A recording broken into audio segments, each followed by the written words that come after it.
আসসালামু আলাইকুম। আশা করি সবাই ভালো আছেন। আমার চ্যানেলে সবাইকে স্বাগতম। শেখ হাসিনা সরকারের পতনের পর অনেক দল যারা এতদিন দাঁড়াতে পারেন নাই, তারা মোটামুটি এখন সরব হয়েছেন এবং বাংলাদেশের বৃহত্তর রাজনৈতিক দল বিএনপি তাদের নির্বাসিত নেতা তারেক রহমান লন্ডনে অবস্থান করছেন দীর্ঘদিন। তো এখন তারেক রহমান দেশে কখন ফিরবেন এটা নিয়ে তাদের দলের মানুষের মধ্যে অনেকের মধ্যেই একটা কৌতূহল আছে যে কখন তিনি ফিরবেন এবং তার দল আরো চাঙ্গা হবে তার নেতৃত্বে, সরাসরি নেতৃত্বে। তো এখন যেহেতু খালেদা জিয়া অসুস্থ, তারেক রহমান ভারপ্রাপ্ত চেয়ারম্যান, তো তিনি যদি দেশে ফিরে আসেন, তাদের সংস্পর্শে আসেন সরাসরি, তাহলে তারা আরো বেশি উদ্দীপনায় কাজ করতে পারবে এবং এটা তাদের দলের যে স্পিরিট সেটা আরো স্ট্রং হবে বলে অনেকেই মনে করেন। এখন তারেক রহমান তো ফিরতেই চান, এখন কিছু বাধা আছে কারণ তার নামে অনেক মামলা আছে, জেল আছে, যেমন গ্রেনেড গ্রেনেড মামলা, হত্যা মামলায় সেখানে তার যাবজ্জীবন জেল হয়েছে এবং আরো অনেক মামলা আছে যেখানে প্রায় 40 বছরের অধিক তার সাজা হয়েছে এবং বিএনপি এবং অনেকেই মনে করেন এগুলো সাজানো মামলা এবং এগুলো হয়তো রাজনৈতিক উদ্দেশ্য প্রণোদিত। তো এখন তারা যেটা চাচ্ছে যে মামলাগুলো কোনোভাবে কোর্টের মাধ্যমে এটা ডিসমিস করে, রায় বাতিল করে, মামলা বাতিল করে, যে রাস্তা পরিষ্কার করে তারেক রহমান দেশে কখন ফিরতে পারবেন। এখন কথা হলো যে বর্তমান সরকার আছেন অন্তর্বর্তীকালীন সরকার, সেই সরকারের প্রধান হলেন ডক্টর ইউনুস।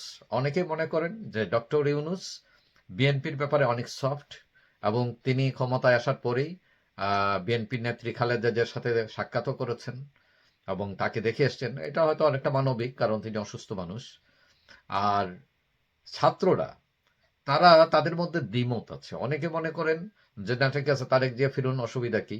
এবং তাদের মধ্যে আবার কিছু লোক আছে যারা বলেন যে তারেক রহমান ফিরতে তারা দিতে চান না।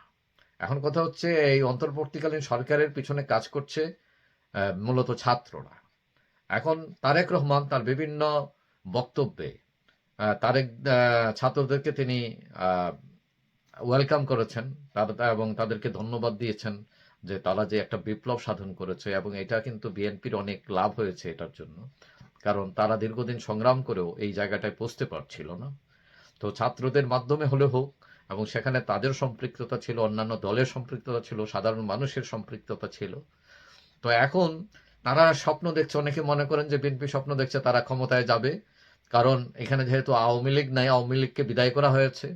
কিন্তু এটা নিয়ে প্রশ্ন আছে যে আওয়ামী লীগকে বাদ দিয়ে ইলেকশন হবে কিনা, গ্রহণযোগ্য হবে কিনা, এবং আওয়ামী লীগ এত বড় একটা দল, তাকে বাদ দিয়ে ইলেকশন করাও পসিবল হবে না হয়তো।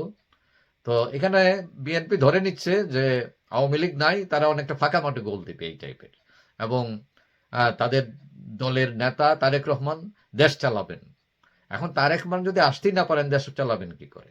এখন অনেকেই মনে করছেন যে সরকারের সাথে তাদের যে সম্পর্ক সেটার উপর ডিপেন্ড করে সরকার কতটুকু ছাড় দিতে চাচ্ছে। কিন্তু এটা তো কোনো রাজনৈতিক সরকার না, এটা বিভিন্ন পেশার মানুষ মিলে যে এই সরকারটা গঠিত হয়েছে এবং পিছনে কাজ করছে ছাত্ররা।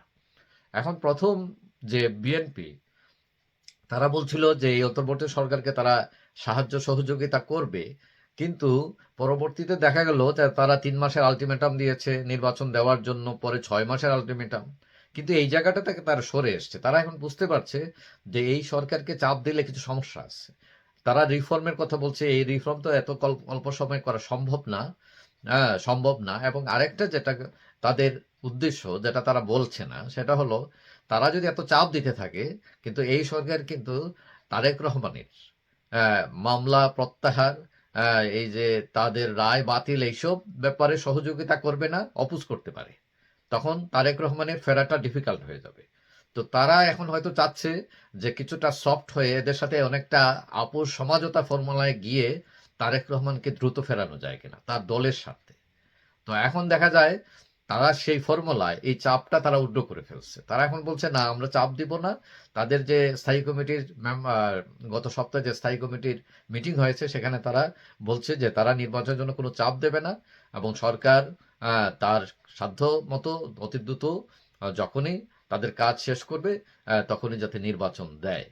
তো এতে বোঝা যায় যে তারা একটা সফট হয়েছে, মানে এই সরকারের সাথে তারা খুব ঝামেলায় যাবে না। অন্তত তারার দাবিগুলো, বিশেষ করে তারেক রহমানের ফেরানোর পথটা আগে ক্লিয়ার করতে হবে তাদের। তো এখন অনেকেই মনে করছেন যে এইটা এখন কোর্ট কোর্ট যখন বসবে এবং এইটা হয়তো হিয়ারিং হবে এবং সেখানে সরকার হয়তো অপোজ করবে না। এই মামলা বাতিল, এই যে রায় বাতিল, এইসবের অপোজ যদি না করে, তাহলে এই যে আদালত থেকে তারা রায়টা পেয়ে যাবে এবং এইগুলো রায় বাতিল হয়ে গেলে, মামলা বাতিল হয়ে গেলে তখন তারেক রহমানের ফিরতে খুব একটা দেরি হবে না। এবং অনেকেই মনে করছেন সেটা ৩ মাসের মধ্যেই সম্ভব এবং ৩ মাসের মধ্যেই তারেক জিয়া বাংলাদেশে ফিরবেন। এটা বিএনপির অনেকেই আশা করেন এবং অনেকেই মনে করেন এটা হয়তো হবে। এবং ছাত্ররাও, কারণ তারা তো অ্যান্টি আওয়ামী লীগ অবস্থায় আছে, এখন বিএনপিরও বিরুদ্ধে চলে গেলে সুতরাং তাদেরও দাঁড়াতে সমস্যা হবে। সুতরাং ছাত্ররা হয়তো তাদেরকে তারেক রহমানের ব্যাপারে একটু ছাড় দিতে পারে তারা। এবং তারেক রহমান ধারণা করা হচ্ছে তিনি ৩ মাসের মধ্যে, ৩ থেকে ৬ মাসের মধ্যেই তিনি ফিরবেন এবং তার রাজনীতিতে সরাসরি অংশগ্রহণ করবেন, সম্পৃক্ত হবেন, দল গুছাবেন এবং রাষ্ট্র ক্ষমতায় যাওয়ার জন্য যে ধরনের প্ল্যান করা দরকার, পদক্ষেপ নেওয়া দরকার, সেটা তিনি করবেন। এবং এই ক্ষেত্রে অন্যান্য দলের সাথে তাদের কি ঐক্য, কাদের সাথে কি ঐক্য, কি ছাড় দিবেন, কি গ্রহণ করবেন, এগুলো তার মাধ্যমে হয়তো সবকিছু হবে, যেহেতু তিনি এখন ভারপ্রাপ্ত চেয়ারম্যান।